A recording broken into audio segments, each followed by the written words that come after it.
Jatend piny William Ruto omole kaunti ma Homa Bay motelo ne Ayanga romo ma devolution machakore Ayanga odichieng' makiny. Ka customer ya usenge kata ya majimbo kakalo kae. Yando pok chien kanyo lakini saenda neno ka tich dhi maber. Jodak omor gi chenro mar gero olalo madhogoe matudo usenge gi got Ramogi ka giwacho ni dhi kelo fuong'ruok maduong' e chenro mag wuoth. Duol makedo gi mibadhi e pacho ka EACC oyango timo nonro kaponi nitiere mibadhi e chudo e lai mar eCitizen kaka liekore.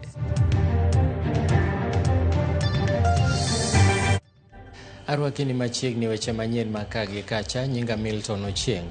Duol makedo gi mibadhi e pacho ka Ethics and Anti-Corruption Commission oyango ni gichako timo nonro e lai mar eCitizen ma janon budget yande noyango e nyim od bura noting'o mibadhi mar arieya. Koloso kod Citizen TV okinyi makawuono e kinde chenro mar Daybreak, jakom maduol mar EACC Bishop David Oginde oyango ni gikawo okang' makamano mar fwenyo ponono ni mibadhi ma jaga budget wuoye en adier kendo ndamo mager ma chik biro kawo ne jogo manyalo bedo notiyo marach gi mbi mar apisi.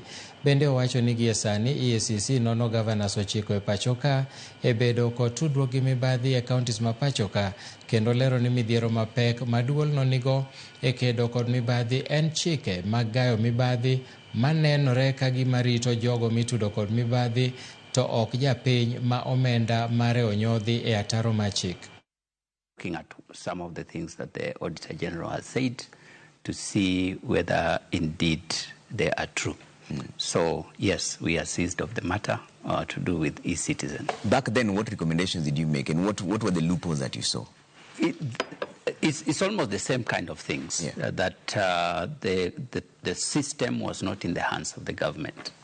It was in the hands of private individuals. And there were attempts to make that happen. But as you heard, there are indications from what came out that even though the transfer was made, it allegedly was not made. So it's alleged that some money is still going to individuals rather than going to government. So you've instituted fresh investigations on Yes. Citizen again? Yes. After you had made previous recommendations? Framework is not designed to fight corruption. Those who are corrupt or suspected to be corrupt. To get that person through the legal system to finally pay for their actions is a whole system that is defending the person who is accused rather than the people who have been defrauded.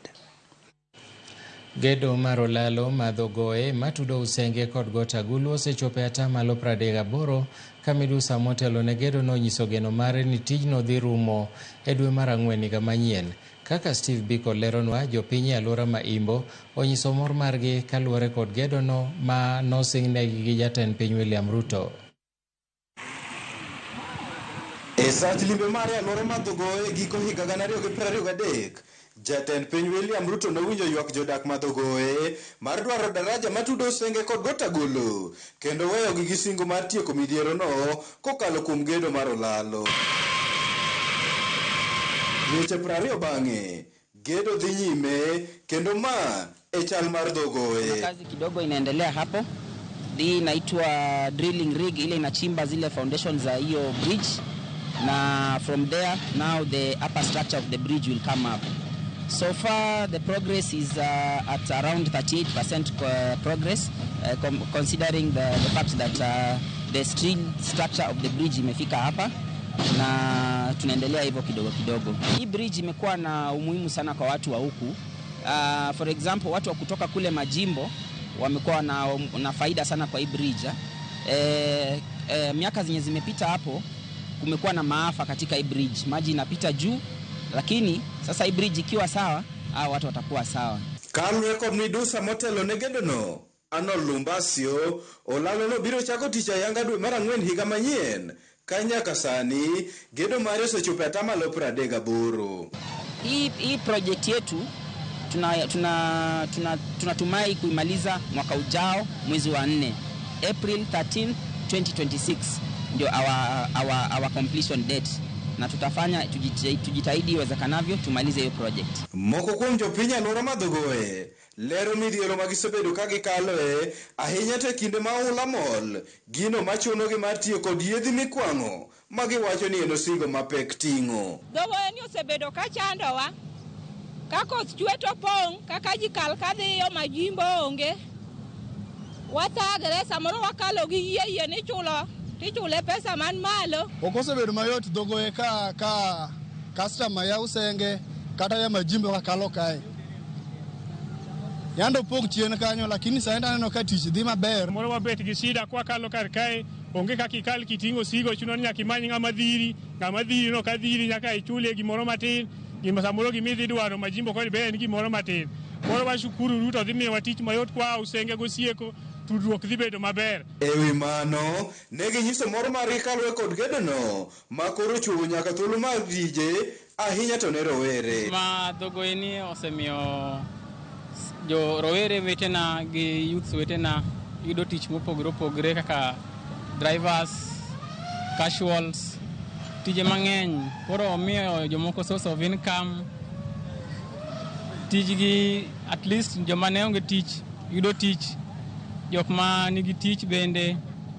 Koro okel kuo, oduoko chien, okelo changes mang'eny e gweng'wa mar Usenge kaendi. Wago erokamano ni jatelo president marwa William Ruto kuom gimotimonwa, olosonwa dhogoe ang'en mbele, wabiro winjo maber kendo wabiro yudo kaka wakalo kwadhiyo majimbo. Tieko gedo mar olalo ni biro kelo fuong'ruok ne jodak maimbo kendo bero ohala e kind jo Usenge kod loka magotagulu. Steve Biko, Ramogi TV, Siaya. Riwruoge makedo ne ratich oganda pacho ka, joked ne ratich nyithindo kod jochiw thieth noromo masiro kendo yie gi paro ma chik mabiro neno ni othir tiyo kod yedhe mamero ji e pacho ka giwuoyo romo manobagi e boma ma Nairobi. Ne gikwayo od bura, 10 counties, kanise kod ute fwambo kaachiel kod oganda mondo riwre siro parono kendo konyo e geng'o weche matuch ma ok ni kare. Paro ma chikno siro medo higa ma itiyo gi kong'o nyaka 21, geng'o lando gigo mamero ji e wang' jowi kendo keto alwora maonge gigo mamero ji ne rowere matindo. Bende giwacho ni paro makamano oriwore gi sayans e konyo duoko chien math mar kong'o kaachiel kod midhiero mabiro gi gigo mamero ji. Well-meaning Kenyans, from parliament to faith-based institution to media houses to the mama mboga, to protect the policy from misinformation and sabotage by commercial interests. Children suffer beating and physical abuse by intoxicated caregivers, sexual abuse by relatives under the influence of alcohol, emotional trauma from witnessing domestic violence, education disruption, including school dropout out of the economic neglect by either the parent or the caregiver. We encourage sober discussions guided by public health and human rights principles to pass supportive legislation and budgets to monitor implementation and resist industry lobbying. For the counties, they must play their role clearly, guided by public health and human rights principles in enforcing zoning, licensing and supporting community-level programs. Nurses e county ma Siaya ochungo ng'anyo magisebedo godo kuom ndalo 4 mokalo mondo miten county thuolo mar winjo ywakgi. Paro ni biro bang' ndalo 3 mar romo e kind riwruok mar nurses mag Siaya kod jochung' mag county. Ka giwuoyo bang' romono, karane county ma Siaya Joseph Ogutu olero ni ne gichopo e winjruok machuok gi nurses kokalo kuom jotendgi ma chungo ng'anyo thuolo mar ndalo 30. Jatend Nan bade ma Siaya Kennedy Amisi ojiwo nurses go mondo odogi e tich ka gimiyo 10 county thuolo mar keto e tim dwachgi.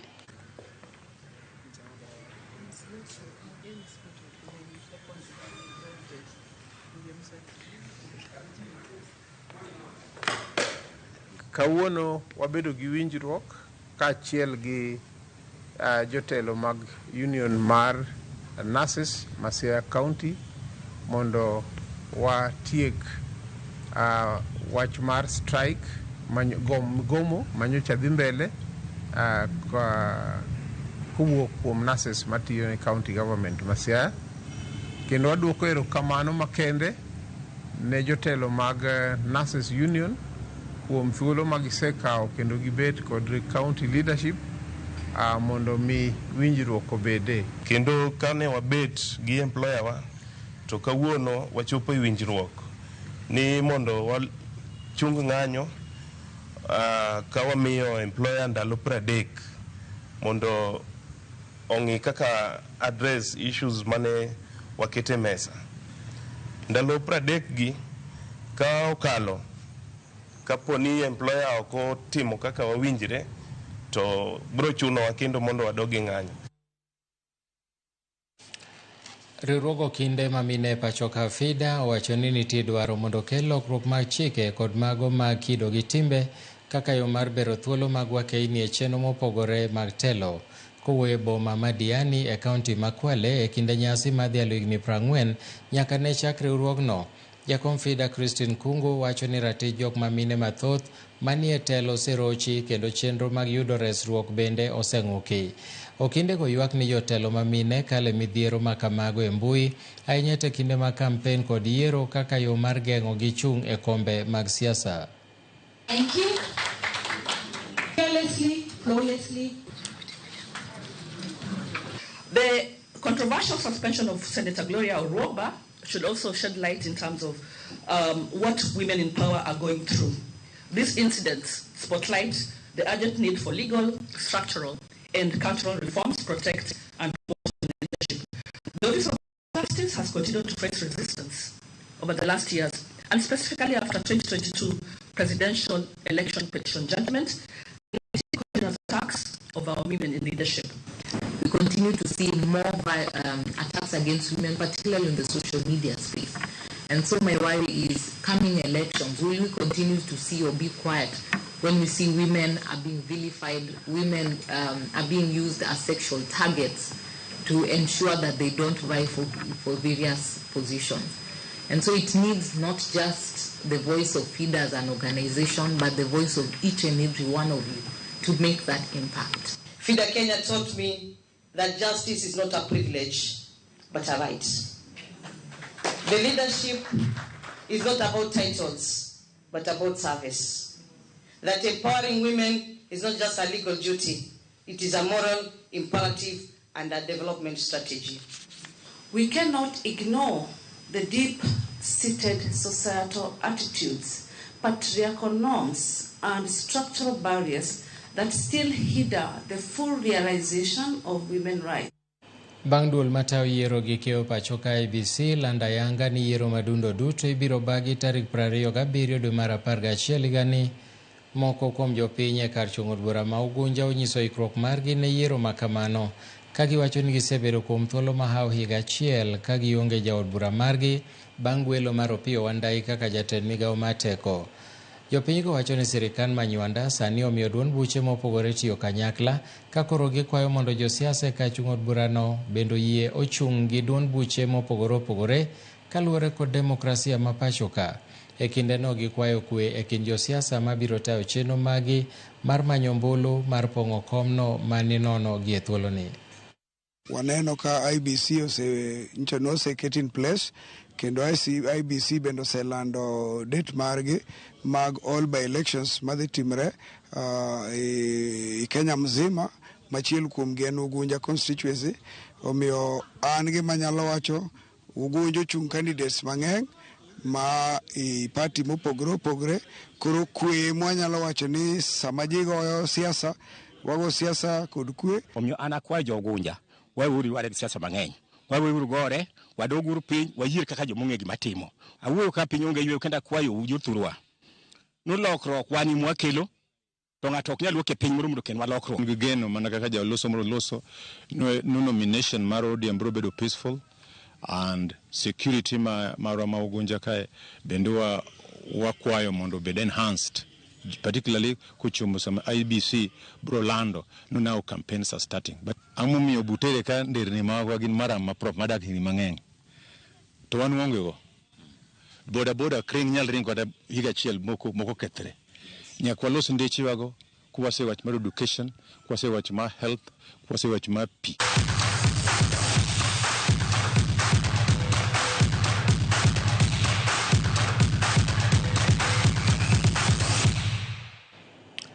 Tim mar Uganda omako thuolo mokwongo e Group C e tuke mag CHAN bang' loyo tim mar Niger gonde 2-0 otieno manyoro e alap mar Nelson Mandela Stadium. Uganda omako thuolo mokwongo ka loch margi